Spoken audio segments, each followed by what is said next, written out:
So students, today I am here with a new topic, that is number of atoms per unit cell.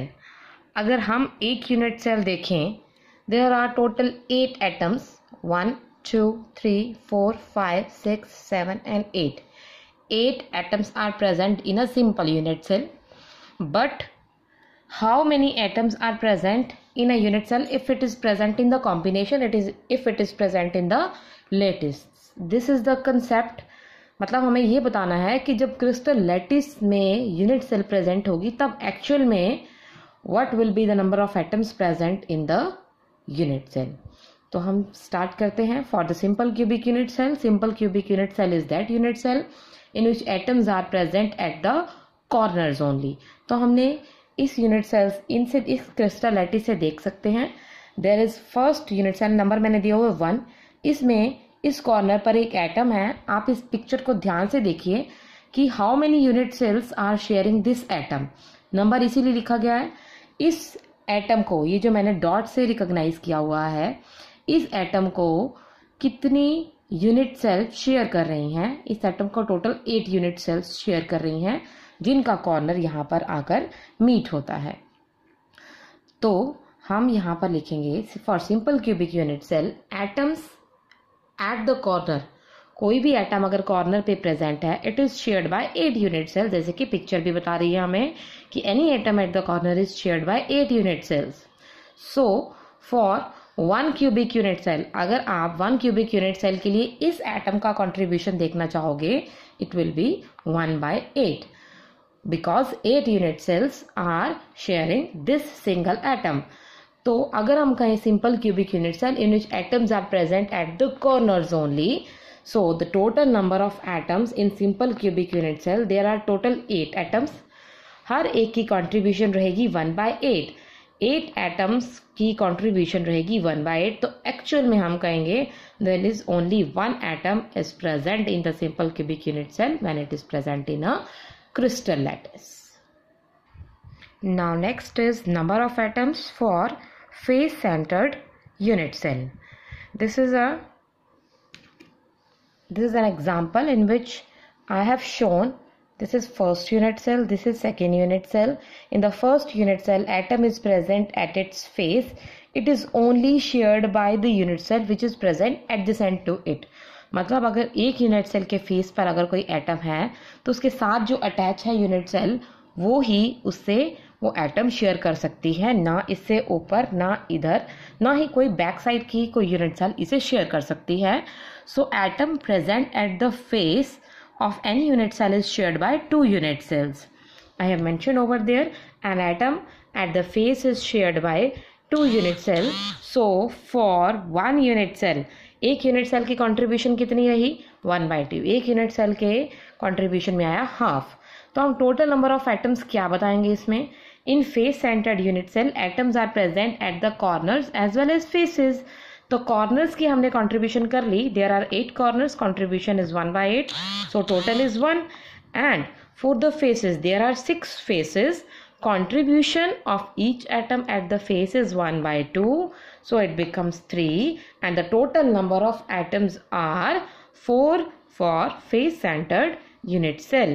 Means atoms at the corners and atoms at the faces, these two combine to form a face centered unit cell, and the number of atoms for face centered unit cell is 4. Now next is number of atoms for body centered unit cell. The body centered unit cell is the unit cell in which atoms are present at the corners and within the body of unit cell. इसकी body के बीच में present है. तो natural सी बात है, if atom is present within the body of unit cell, it will not be shared by any other unit cell. तो ये सारा के सारा atom जो है ये इस unit cell की contribution में आएगा. तो टोटल नंबर ऑफ एटम्स अगर हम इसमें देखेंगे, total number of atoms for the corners 8 into 1/8, 8 atoms, contribution 1/8, and with in the body the contribution is 1. सो 1 + 1 2.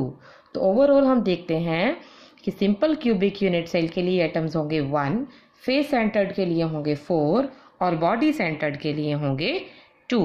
और ये आपको याद रखना है so that you can be able to solve the numericals related to it.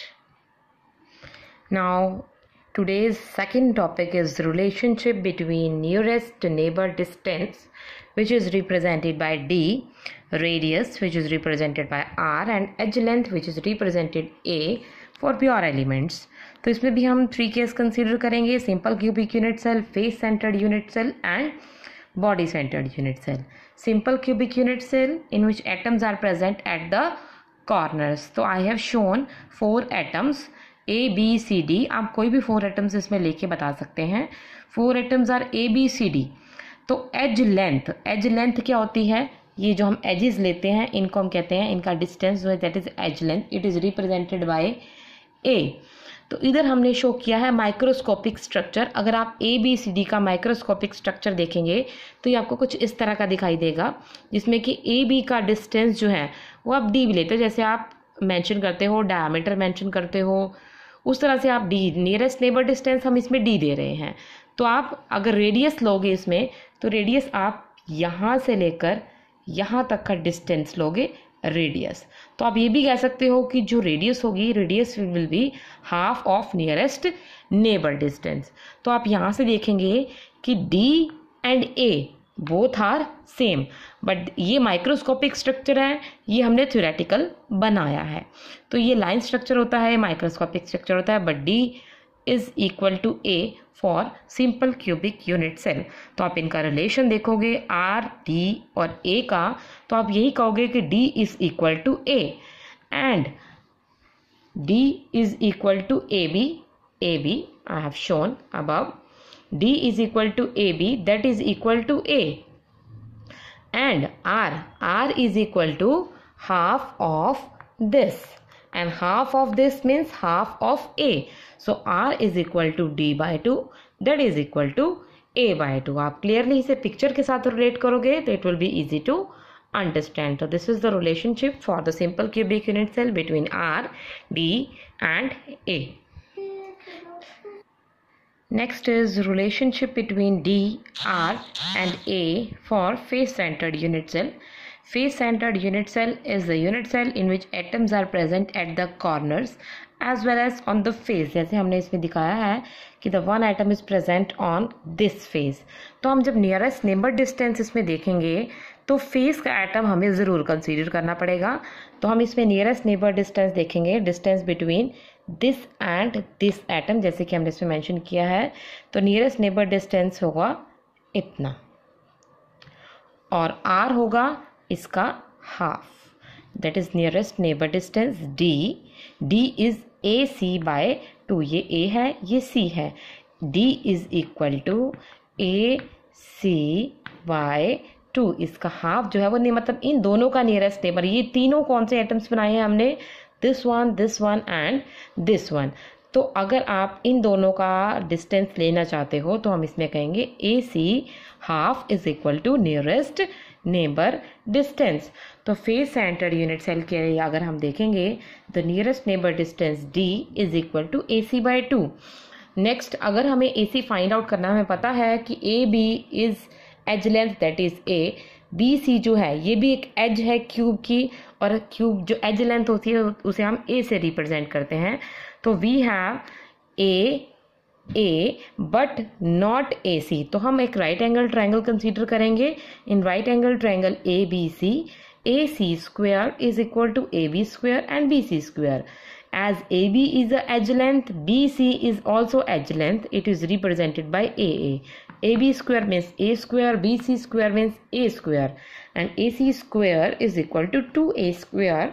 Thus AC is equal to root 2A. तो at the end हम अगर conclude करना चाहेंगे तो D is equal to AC by 2 and AC is root 2A by 2, और root cancel करने के बाद हमारे पास बचेगा A बाय रूट 2. तो मतलब जैसे हम मल्टीप्लाई करें रूट 2 से अबव भी, रूट 2 से बिलो भी, तो it will be A by root 2. Next is as we know R is equal to D by 2. D का हाफ जो है, रेडियस D का हाफ होगी, तो R is equal to D by 2. तो D is root 2A by 2. It can be root 2A by 4, और a/2√2। तो हमें ये रिलेशन लर्न करने हैं, ये रिलेशन हमें माइंड में सेट करने हैं so that we can do numericals. तो this is the relation for face centred unit cell and this is the relation between R, D and A for face centered unit cell. Next is the relationship between the bodies, relationship between D, R and A for body centered unit cell. The body centered unit cell is a unit cell in which atoms are present at the corners as well as within the body of unit cell. तो हमें इसमें nearest neighbor distance देखना है, तो we have to consider the atom present within the body. तो nearest neighbour distance D is equal to AD/2 means हमें अब इसमें डायगोनल जो देखना पड़ेगा, डायगोनल इस तरह से हमें देखना पड़ेगा विच relate the atom present in the body. तो इस डायगोनल को मेजर करने के लिए हमें AC को भी मीट करना पड़ेगा so that we can have a triangle. In firstly we have to find out AD, but AD cannot be find out without find out AC because CD is edge length। आप देखो ये cube का ही एक part है, तो this is edge length, इसे हम A से रिप्रेजेंट करेंगे। जितनी भी एजेस हैं सबको हम A से रिप्रेजेंट करेंगे, तो this is A। But we don't have AC, तो हमने last face centred unit cell के लिए हमने किया था राइट एंगल ट्रायंगल, जो हमने ABC कंसीडर की थी, उसमें हमने कहा था AC² is equal to 2A²। आप लास्ट उसमें देखेंगे तो आपको क्लियर हो जाएगा। This we can use in right angle triangle ABD. In right angle triangle ADC, sorry, it is ADC. In ADC, it is AD² is equal to AC² plus CD². AC² plus CD². By using these two, we can find out AD². AD² is equal to AC² plus CD². AC² is 2A² plus A², that is √3A. So D is equal to AD/2 means √3A/2. R is equal to D/2 means √3A/2 into 2. That becomes √3A/4. So this is the relationship for body centered unit cell between R, D and A. This is for D and A, this is for R and A, and which we are using D.